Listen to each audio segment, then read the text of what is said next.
नमस्कार दोस्तों, आज हम उत्तर प्रदेश उच्चतर शिक्षा सेवा आयोग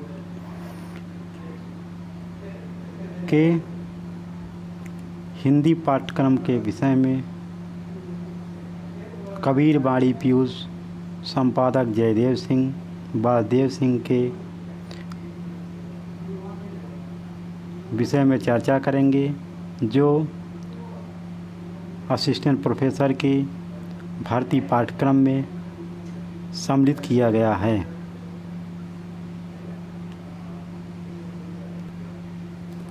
अभी तक हमने असिस्टेंट प्रोफेसर भर्ती के पाठ्यक्रम में सम्मिलित प्रमुख रचनाकार और रचनाएं के अंतर्गत कबीर बाड़ी पीयूष संपादक जयदेव के सुमिरन अंक के विषय में चर्चा की है। अब हम आगे के क्रम में बिरह को अंग के विषय में चर्चा करेंगे।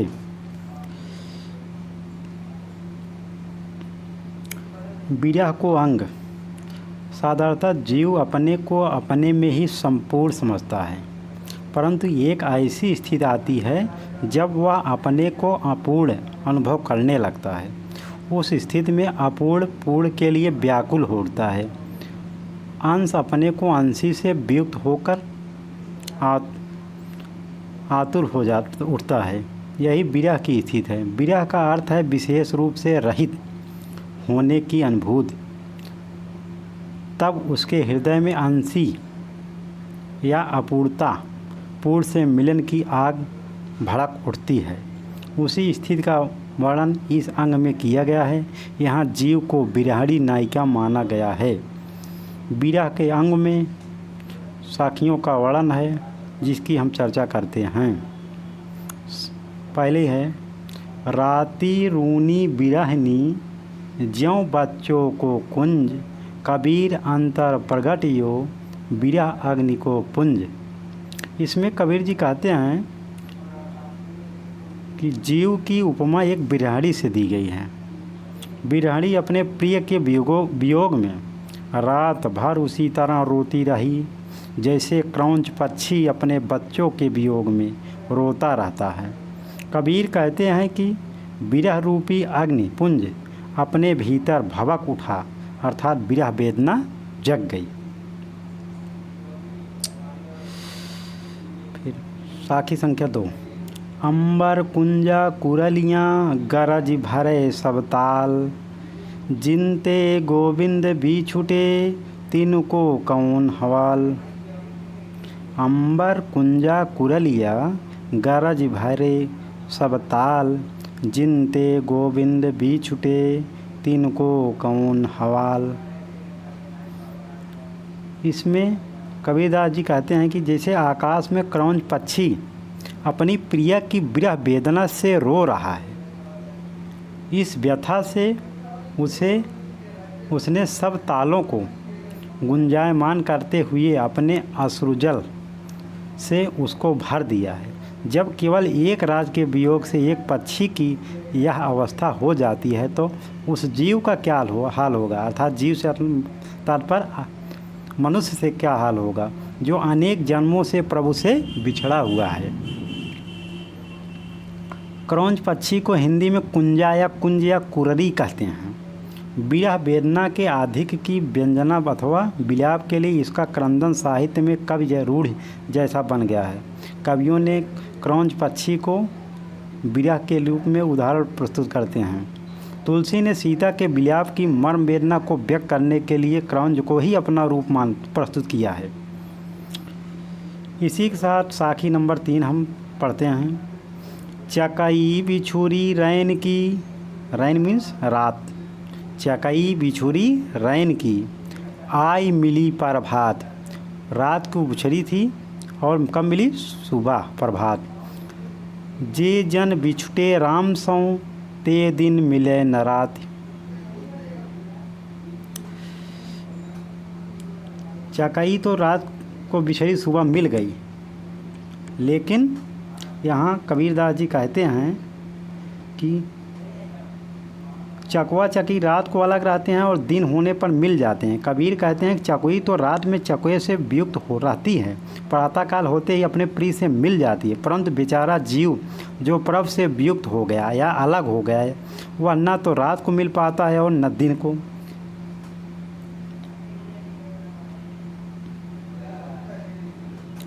इसी के साथ चौथा साखी देखते हैं। बासुरी सुख नारायण सुख, वासुर सुख नारायण सुख, ना सुख सुपन्य माह। कबीर बिछुड़े राम सौ, ना सुख धूप न छाह। वासुर सुख नारायण सुख, ना सुख सुपन्य माह। इसमें कवि जी कहते हैं कि अंश जब अंशी से वियुक्त हो जाता है,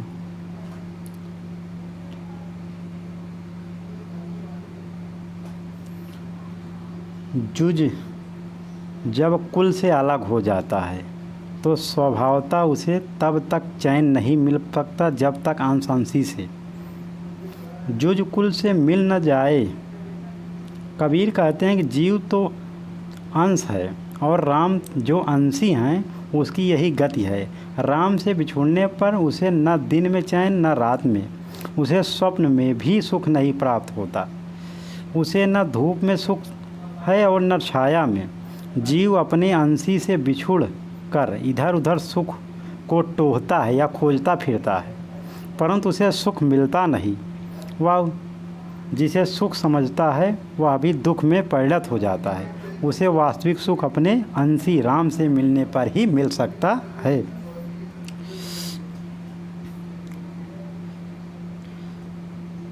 इसमें साखी नंबर 5। बिरहिन ऊभी पंथ सिर, पंथी बूझे घाई। एक शब्द कही पीऊ का, कवर मिलेंगे आई। इसकी व्याख्या में साखी में बिरहड़ी जीवात्मा का प्रतीक है और पंथी साधक या गुरु का प्रतीक है। जैसे बिरहड़ी रास्ते के छोर पर खड़ी हुई प्रत्येक पथिक से पूछती है कि मेरे प्रीतम का कोई संदेश बता दो, वह कब आकर मिलेंगे, वैसे ही जीव संसार रूपी पथ पर खड़ा हुआ प्रत्येक साधक या संत से पूछता रहता है कि मेरे प्रियतम राम का कोई संदेश बता दो कि उनसे मेरा मिलन कब होगा।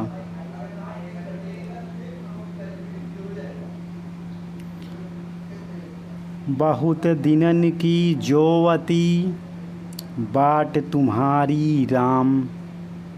जीव तरसै तुझ मिलन को, मन नाही विश्राम। बहुत दिनन की ज्योति, ज्योति माने आशा प्रतीक्षा। बाट ज्योति राम, राम की बाट से तात्पर्य रास्ता या मार्ग। हे प्रभु, मैं बहुत दिनों से तुम्हारी प्रतीक्षा कर रही हूँ। मेरा हृदय तुमसे मिलने के लिए व्याकुल है और मन चैन नहीं है। प्रत्येक जीव की एक विचित्र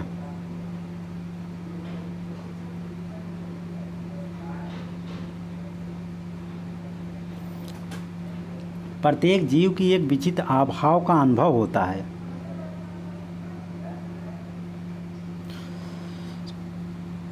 साधारण जीव इस अभाव को समझ नहीं पाते। प्राण जीवों की ही समझ में आता है कि वह अभाव अपने केंद्र या मूल से वियुक्त होने का परिणाम है। वह ही विरह की वेदना का अनुभव करते हैं। विरह का अर्थ है विशेष प्रकार से रहित हो जाना।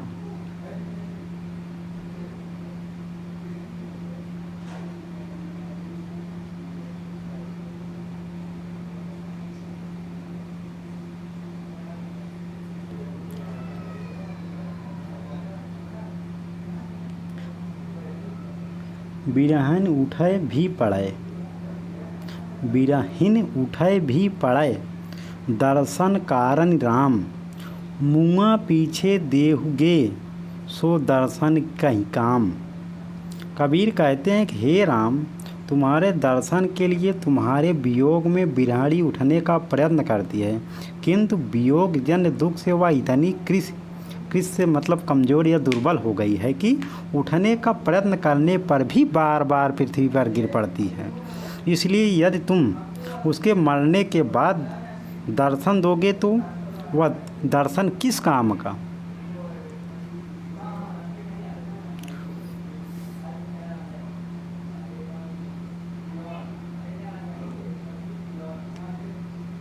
मुआ पीछे जिन मिलें, कहें कबीरा राम, पाथर घाटा लोह सब, तव पारस कौने काम। कबीर कहते हैं कि हे राम, मरने के बाद मत मिलो, अर्थात मरने के बाद तुम्हारे मिलने से क्या लाभ। जब सब लोहा ही पत्थर हो जाए तो फिर पारस मिलने से क्या लाभ।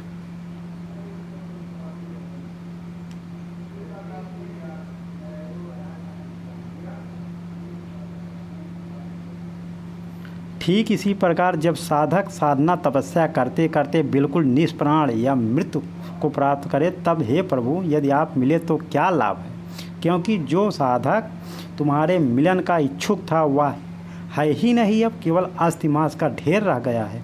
जैसे यदि लोहा अपना सार तत्व खो दे और पापाड़मत हो तो जाए तो पारस से मिलने पर भी वह स्वर्ण नहीं हो पाएगा। जिसे जंग लग जाता है लोहा तो पपड़ा की तरह निकल जाता है। तो अगर उसमें पारस को आप सोना बनाएंगे पारस से, तब भी वह नहीं बन पाएगा। इसलिए हे प्रभु इस जीवन में ही अपने दर्शन देने की कृपा करें।